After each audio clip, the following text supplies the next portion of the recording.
The latest chapter of One Piece is finally here, and the Straw Hats are finally back on the front line.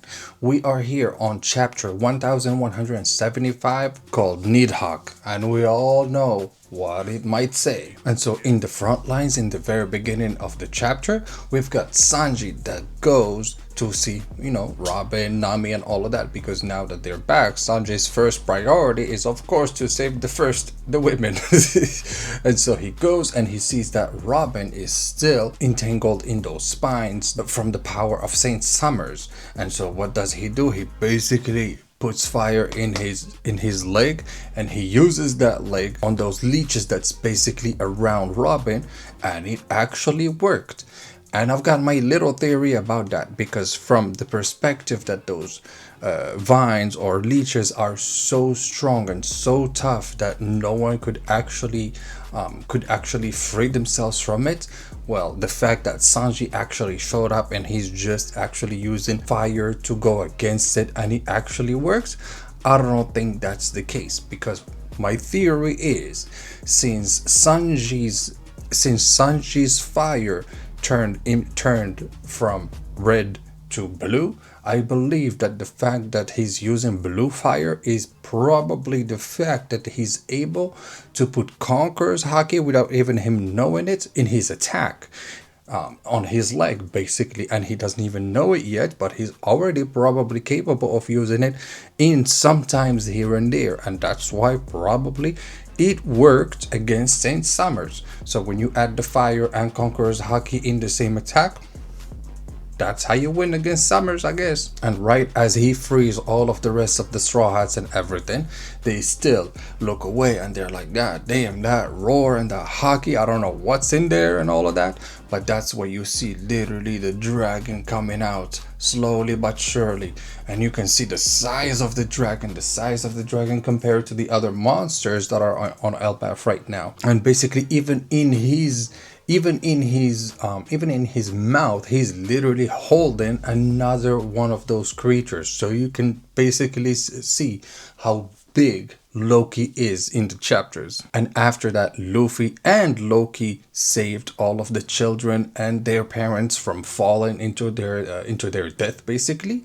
Now they literally just got off of Loki in the West Village, and what's going on in the West Village is that there's a bunch of giants and everything, and now we've got the kids that still have the spines around them and everything. So the power of Summers is still there with them, even their parents, they're still injured from what happened. And right as now they just got dropped off and everything, you get to see again Saint Summers that's not ready to give it up.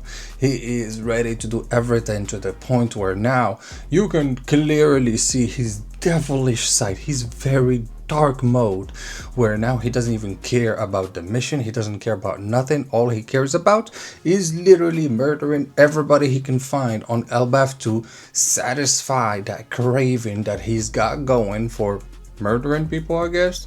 But Saint Summers totally deserves what he's gonna be getting very soon. And since he sees that the kids are per se safe and their parents are there and they're not dead yet and everything, it's like the gift that was meant for Saint Summers got taken away from him right before he eats it, or something like that.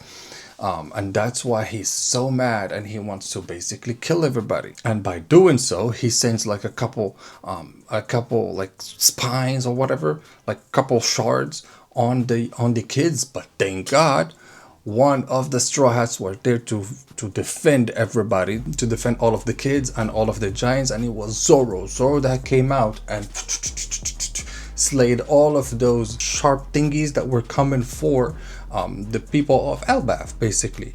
And thank God to Zoro. And Luffy also mentioned it. Yeah, Zoro is one of the members of my crew.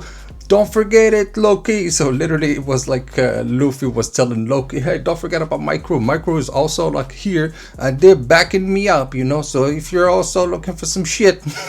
And that's where also Saint Summers can't take it. He forms basically like dragons made out of leeches and vines basically, and those dragons are also able to like create a laser beam out of their mouth basically. And at that same time, Saint Summers is going to have it. Saint Summers is not that ready because he's facing the sun god that he doesn't know yet, and literally Luffy is right in front of him, and he prepares his attack, and Luffy sends one of those booming Dawn Thor rifle.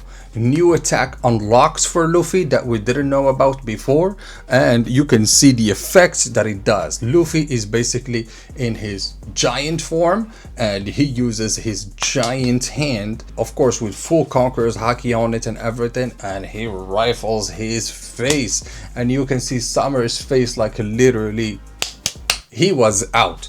He was a KO even like before he knew it literally. And Summers from there, I think he's pretty much gone for now.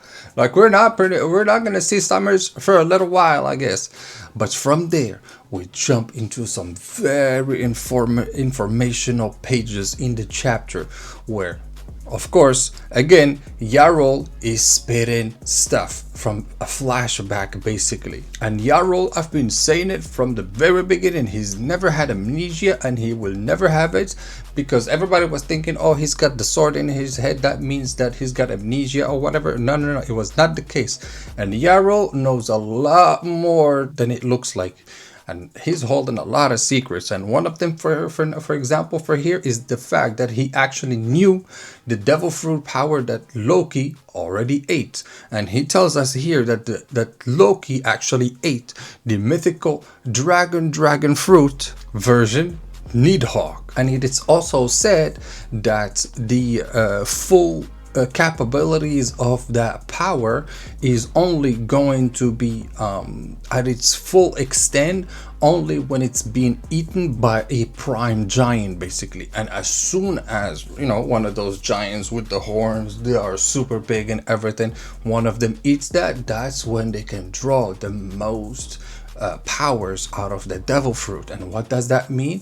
It means that this devil fruit is not forbidden or whatever, but it's basically a combination of how big or how high you are, and dependent on that you will be a different size of dragon basically. So if you're a human, you'll be a dragon of like maybe 20 meters, and if you are bigger than that, for example, like let's say you're Big Mom, if she eats it, she will be like at 40 meters. But if Loki eats it, then now we are looking at the biggest creature that you can think of.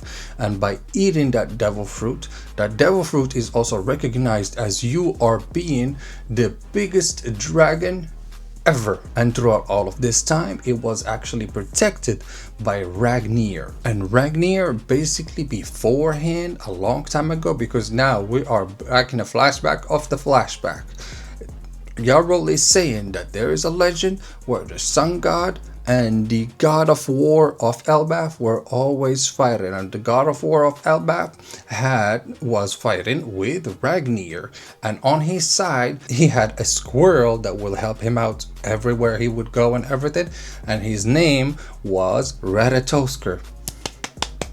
I said it. And after that, it was said that Ratatoskr got reincarnated, or the spirit of Ratatoskr went and inhabited Ragnir. And so from that perspective, that's how at the same time he is able to use snow with Ragnir and use thunder with his true power.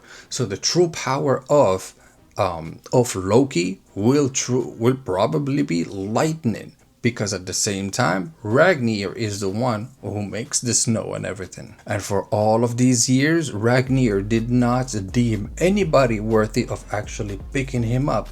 But as long as Loki, but as soon as Loki showed up and he went against Ragnar and everything, that's when Ragnar knew that it was time and he chose the person he wanted. And that's how Loki today ends up as being the biggest dragon in the world of One Piece. And as you see, literally Loki flying away and flying off of elbaf on top of all of the other creatures and everything, he creates one of those beams from his mouth, like maybe light beam or something, and he destroys all of the creatures that were in front of him basically. And that's also the moment where Imo, aka Gungo Imo, is watching all of this, and she's like, so that's where the Nidhogg was. I mean, no shit. Literally, the power was where it would reach its maximum potential. So no shit that it was on elbaf. And the fact that Imo didn't know that, shame on you, Imo, shame on you. But this chapter, all in all, was just, yes, it was just an appetizer to what's gonna start in the next chapters, because the fighting from now on is starting, and the shit is about to hit the fan. And on that note, let me know, guys, what you think about this chapter in the comments down below. And don't forget to like this video and subscribe to the channel for more crazy stories just like this. And I'll see you in the next one. Peace.